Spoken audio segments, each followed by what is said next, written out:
Doctor Sudesh Gupta ji, Jammu से। राधा वल्लभ श्री हरिवंश। राधा वल्लभ श्री हरिवंश महाराज जी, आपके चरणों में कोटि कोटि प्रणाम।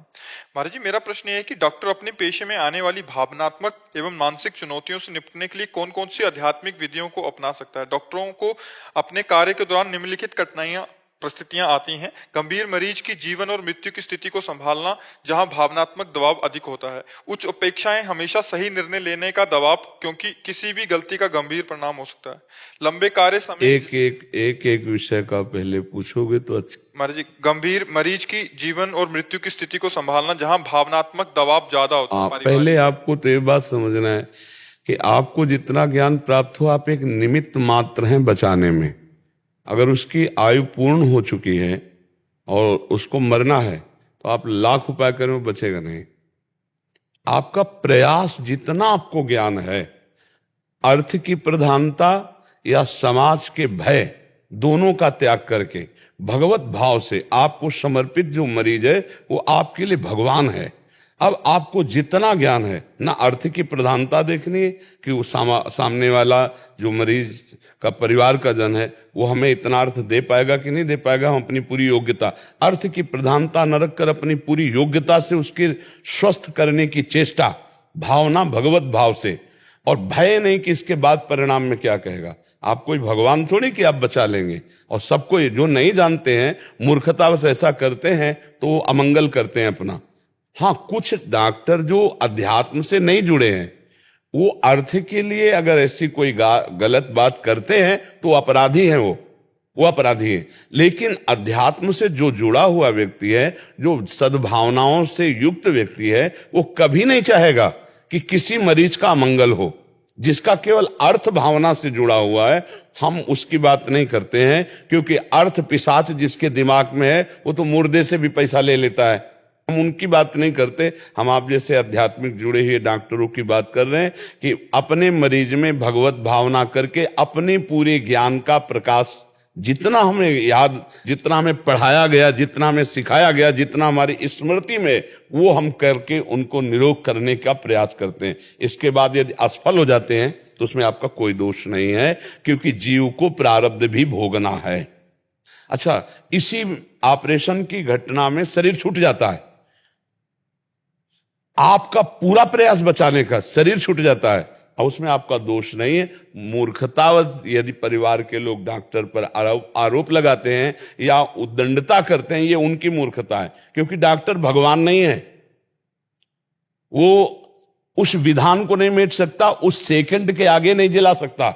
अगर वो जीवित रखना है प्रभु को, अब डॉक्टर का सारा काम सफल हो जाएगा। और अगर नहीं रखना तो हर प्रयास करके देख ले, वो जो टाइम है उसके अंतिम श्वास का वो हो जाएगा। तो इसमें आपको बलवान रहना है, विरोध को सहने की हिम्मत रखनी है, और भगवान की भावना से आपको करना है। इसलिए आपका अमंगल नहीं हो सकता।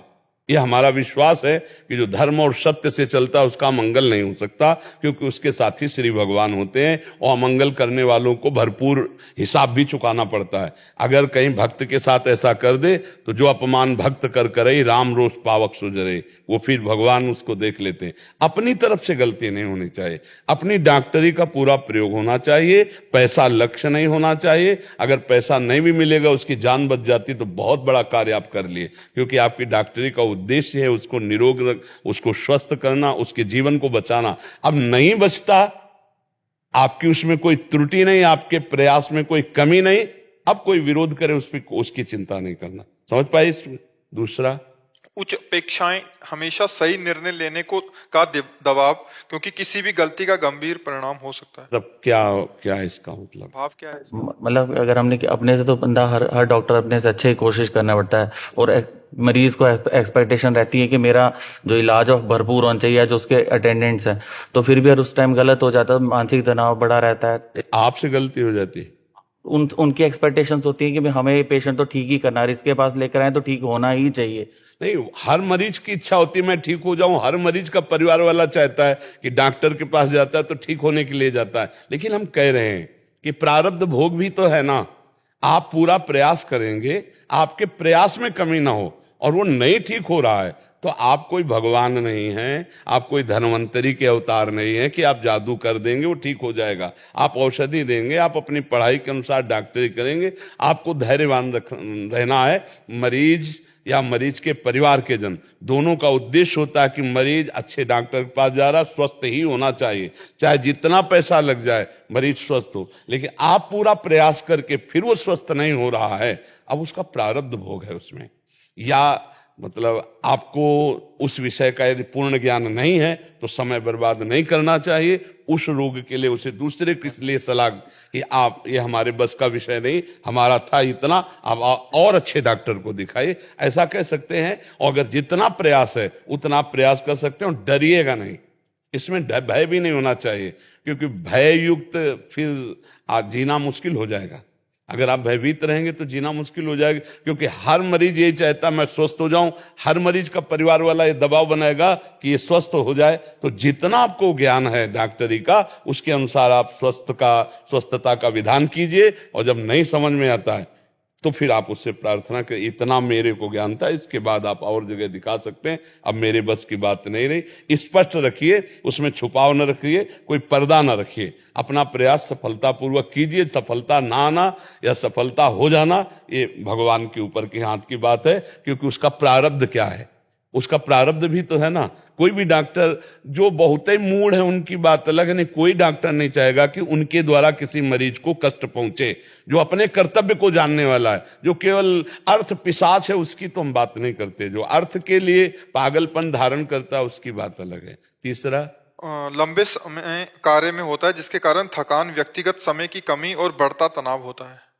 ये तनाव तो नहीं, तनाव इसलिए होता है कि आप भगवत चिंतन रहित होते हैं। चाहे जितना लंबा समय हो, आपका कितना समय डॉक्टरी में जाता है? सुबह 8 बजे जाता हूँ ड्यूटी को, 9:30 बजाते आते आते रात्रि के। हाँ, तो अगर बीच में आप भगवत चिंतन परायण रहेंगे तो आपको आनंद रहेगा, आप निराश नहीं रहेंगे।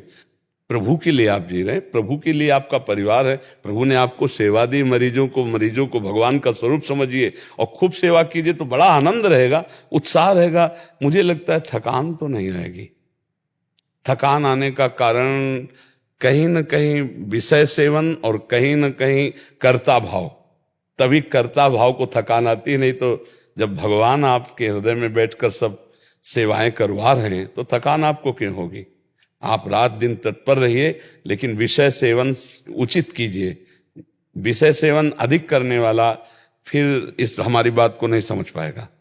संयमित जीवन बिताइए, थोड़ा ब्रह्मचर्य पर भी ध्यान दीजिए, और समाज की जो आपको सेवा मिली, बहुत बड़ी सेवा मिली, भगवत प्राप्ति कराने में समर्थ है, तो इसमें आनंद रहना चाहिए। आज 10 मरीज के अगर भगवान सौभाग्य दे तो कल 11 बजे रात तक लगेंगे और हम 20 मरीजों को स्वस्थ करेंगे। ये उत्साह आपके अंदर आ जाए, ये भगवदानंद से ही आएगा। नाम जप करते हुए मरीज में भगवत भावना रखते हुए और पूरी तन्मयता पूर्वक से, थकान तो नहीं आएगी। ये हमारे सब भगवान के स्वरूप आए, इनसे बात कर रहे हैं मानो भगवान से अपने बात कर रहे हैं। सुबह से सबकी सेवा में लगे। हमें लगता है कि अगर आप ऐसी भावना करें तो आपको आनंद मिलने लगेगा, नहीं तो आपको थकान नहीं लगेगी। और थोड़ा ब्रह्मचर्य पर ध्यान दीजिए। ये जीवन अगर आपको सुचारू रूप से चलाना है तो गृहस्थ में रहते हुए भी एक संयमित ब्रह्मचर्य रहना चाहिए। जैसे विरक्त में है वो आजीवन ब्रह्मचर्य, तो गृहस्थ में एक सीमित, एक संयमित, अमुक जितना दिन आप खींच पाओ उतने दिन खींचो, क्योंकि ब्रह्मचर्य जीवनी शक्ति है। अगर इस ब्रह्मचर्य को बहुत बर्बाद किया जाएगा व्यर्थ में, तो फिर थकान आएगी, फिर परेशानियां आएंगी, फिर स्मृति कमजोर हो जाएगी, फिर हिम्मत कमजोर हो जाएगी। तो थोड़ा इस पर भी आप अपने इस अध्यात्म पर ध्यान दीजिए। अध्यात्म की पुष्टता के लिए ब्रह्मचर्य अनिवार्य है। तो लिमिट, गृहस्थ में एक संयम पूर्वक ब्रह्मचर्य सीमित समय के लिए, और जैसे विरक्त में है तो असीम वो तो, पर इसके लिए आप ध्यान दीजिए तो आपको ये निराशा नहीं आएगी, थकान नहीं आएगी। ठीक है ना। आप नाम जप कीजिए, संयम से रहिए, दूसरों में भगवत भावना कीजिए। कोई विरोध करे तो भी आप हाथ जोड़ करके रहिए, तभी आप मतलब उत्तम मार्ग के पथिक बनेंगे। आप अपनी सफाई पेश कर दी, इसके बाद तुम्हें जो करना करो, और भगवान साक्षी हैं, वो सब संभाल लेंगे। अगर हम कहीं गलत हैं तो बात अलग है, अगर हम गलत नहीं हैं तो हमें डरना नहीं चाहिए, हमें निर्भय रहना चाहिए।